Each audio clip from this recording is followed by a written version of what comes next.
Have you heard that saying, if at first you don't succeed, try and try again? Yeah?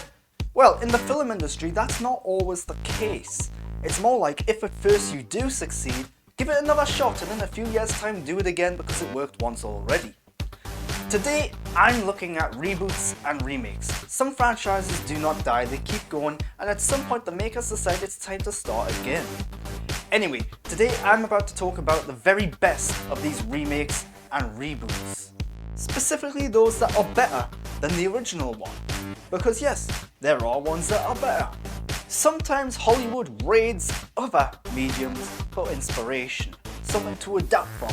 In this instance, they went to the video game side of things, and they raided an old video game franchise that had already had a film adaptation that was long dead and buried in a tomb.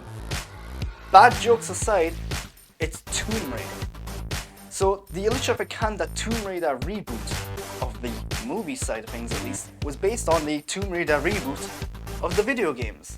And it's much more faithful to the Tomb Raider reboot in the video games, in that it actually adapts the story a bit more. It adapts certain key beats and action scenes from there. It really brings in a more realistic, grounded Lara Croft, which is again from the reboot. This is not the Angelina Jolie action star hero of the prior movie, which is based on the original video games. So much so that they added in the adventure, they've added in the action, they've added in the puzzles, the locations, the themes, the plot of the reboot video game. Yeah, they've twisted some things here and there, they've changed a bit here and there as well. It's not a pure adaptation, but it's much more faithful, and it's probably one of the most faithful video game adaptations out there. But what I think is the biggest thing is that it doesn't glorify Lara Croft as a sex icon anymore. She is a grounded, gritty, realistic, believable human being. And while I do think this is far better than the Angelina Jolie Tomb Raider movies, it does still have its issues. There is an issue with pacing, it is very fast paced for example. There's very little time dwelling on the characters, it does lack certain depth in certain areas. And then there's the whole ending which adds in some supernatural stuff which really isn't very good. But the Tomb Raider games do that, so you know, it's kind of faithful. Not a perfect film by any means, but better than the original series. Monkey see, monkey do. Hollywood sees that monkey makes money, so Hollywood wants more monkeys. Yep, Planet of the Apes has been rebooted in a much more grounded and realistic way. Starting with, what was it? Rise of the Planet of the Apes? Was that the first one? Or was it Dawn of the Planet of the Apes? Who knows? Because they got them the wrong way around. But anyway, Planet of the Apes, the reboot, is far better than the original Planet of the Apes franchise from the 60s starring Charlton Heston. Obviously, special effects are a big thing about it this way, in that the first ones were just people in bad monkey costumes. This time around it's full on CGI, and it's very, very good CGI. And it's not just CGI, it's motion capture as well, in that people are actually performing as these apes and gorillas and monkeys and so on and so forth. It's really impressive. And not only that, it's not just about seeing CGI apes going around battling with humans and stuff. There's actually a lot of heart and emotion in there. There's actually a very detailed, important story in there with lots of really relevant, important messaging. To top it off, the films were just generally very well made, all three of them.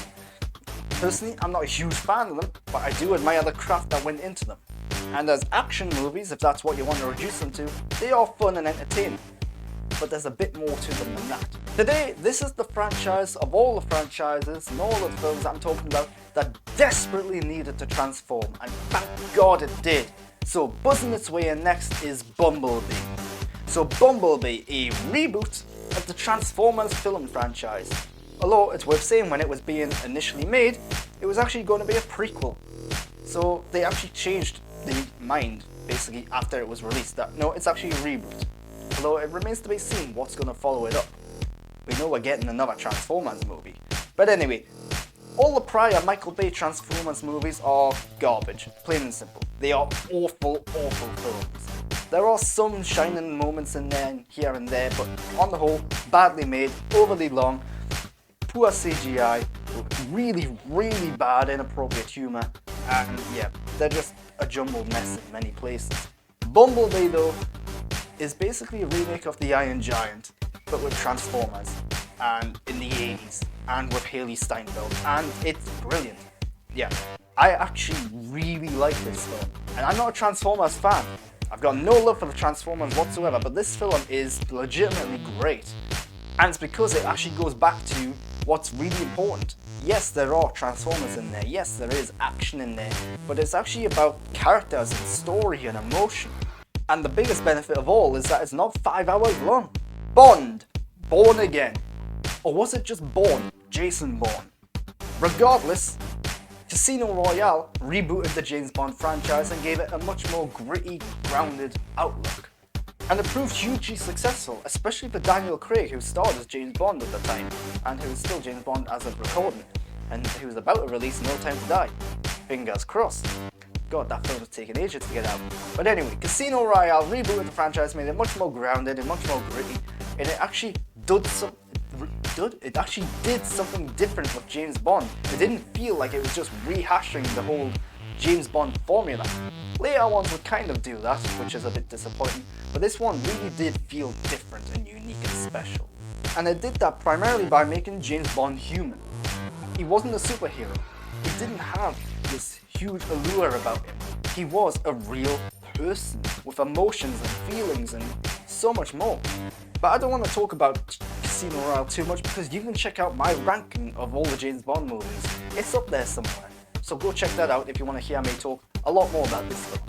The Departed, the film Martin Scorsese assembled an all-star cast for, and Mark Wahlberg. Why did I just knock Mark Wahlberg? I don't know, I thought it would be funny. But anyway, Mark Wahlberg is actually quite good in this film. And the film itself is quite good. It's a remake, of course, of a Japanese movie. So Martin Scorsese, brilliant director. He does crime thrillers. He does crime dramas. This is him doing another crime thriller, another crime drama, with bits of action in there as well, and an all-star cast. And it's a lot of fun. It's a much more fast-paced Martin Scorsese film. It doesn't always feel like a Martin Scorsese film in that regard. But there's lots of twists and turns, lots of surprises, lots of action, lots of depth. And it's just a fun, exciting, entertaining movie. And Martin Scorsese got the Academy Award for this film. Probably shouldn't have, maybe. I would say this is one of his more fun films. Not necessarily one of his best films. And again, it's a remake of a Japanese movie. The name of which is kind of forgetting about right now. Here's the thing about this one. Most people probably don't realise that this thing is a remake of another thing. And the thing that it's a remake of is a adaptation of a book thing. Now, isn't that an interesting thing? Yes, of course I'm talking about John Carpenter's The Thing. A damn near perfect movie. Whether you want to think of it as a science fiction movie or as a horror movie. It's just damn near perfect. One of the greatest films ever made. And definitely one of the greatest, if not the greatest, of either of those genres. Yes, it's based on a book. Yes, it's based on a previous film. It's a remake. But as a horror film, as a science fiction film, it doesn't just focus on the wowing moments. It doesn't just focus on the aliens and the spaceships and stuff like that. It actually focuses on the characters and the psychology, their emotions, the experiences that they're going through. You see very little for the first hour. It takes a long time for anything to hit the fan. And at that point, you don't know what the hell is going on. The special effects are amazing. They are all practical in that they are all models, they are all prosthetics and real life, tangible, physical things. There's no CGI in this movie, and it holds up brilliantly. You can watch this movie now and think it was made yesterday. But it's also, the locations are stunning, it was shot stunningly. John Carpenter's probably best work as a director, and of course John Carpenter does the score for all of his films as well. The score is iconic and brilliant as well. But again, this film focuses on the characters, focuses on the emotions, the psychology. They're all trying to figure out who is the thing, who has been infected, who has been killed or taken over. So it's not just about the scares. And this is, like I said, a damn near perfect movie. Jumanji, Welcome to the Jungle. No, Dwayne Johnson did not remake his own movie. It's worth saying here in the UK, Welcome to the Jungle was called The Rundown, so that joke does not make sense for anyone watching from the UK. But anyway, Jumanji Welcome to the Jungle is a sequel to the original Jumanji. But not only a sequel, it's also a reboot, which is why I'm counting it here, in that it's taken what that film established and kind of going in its own new direction with it, setting up a different type of film altogether. Whereas the first one was much more of like a slower paced horror adventure movie. This one's much more of like an action comedy movie. And I would also say that this is the one where it really started to make it into a franchise. Because for this you only had Jumanji and Zathura. Which yeah, Zathura is part of the Jumanji franchise, officially speaking. Not many people might know that, but it is. But this one also added in a great cast. You've got Dwayne "The Rock" Johnson, Jack Black, Karen Gillan. There's a huge names in there, and they are all playing very likable characters. And they're all having a lot of fun with it. I would say even the sequel to this, Jumanji: The Next Level, is better than this movie because they get to play and have fun in new, interesting ways. But it's not just about action, it's not just about comedy, it's not just about the actors having fun. There's a lot of heart and emotion in there as well, especially in the first film. The first film deals with some themes around being who you are, about identity and just accepting what it is that you are and the way you are. So that's really important. Sometimes Hollywood really rolls the dice and hits the jackpot. In this instance, the names and stars attached to Ocean's 11 really won big. So Ocean's 11, of course, is a remake of Ocean's 11. Yes, the original film starring the Rat Pack. And this film was so successful that it turned it into a franchise. The stars: George Clooney, Brad Pitt, Matt Damon. Big names, big faces, recognizable. Later on you would have like Al Pacino showing up there as well. Huge names attached to it, and Steven Soderbergh wrote and directed the film. And it's got that very Soderbergh style and look and feel to it, in that it's very green. Yeah. Weird. Steven Soderbergh, I like him as a director. I don't know why he color grades the films in the way he does. But this film helped elevate those names and those stars to even bigger stardom. In fact, you could say that this was the film that made a lot of these films the stars that they are now. But it's well directed, well paced, well crafted. It's great to see the heist unfold. Everything comes together really well. There's some comedy in there, there's some thrills in there. It's got a bit of everything. Final film I'm talking about today. Sadly, yeah, very sadly, because this film wasn't really Dread until it came out. And that's sad because it's so good and we probably won't see a sequel to it. Yes, Dread. This is a reboot of Judge Dredd, but it's also another adaptation of the original comic book source. It's a bit of a cheat to put this in here because it's more of an adaptation than the original comic book than it is a remake of the terrible Sylvester Stallone Judge Dredd movie. But suffice to say, this is better in every way, shape and form than that Sylvester Stallone movie, which is why I'm just putting it in here. It's also a brilliant film in its own right, regardless of any relation to that movie or the comic books. There's good action, good special effects, a really well realised world, and we only get a slice of that world in this film. There's so much more to explore, and we might never see that. In fact, we probably won't. Really shame, I'm really disappointed by that.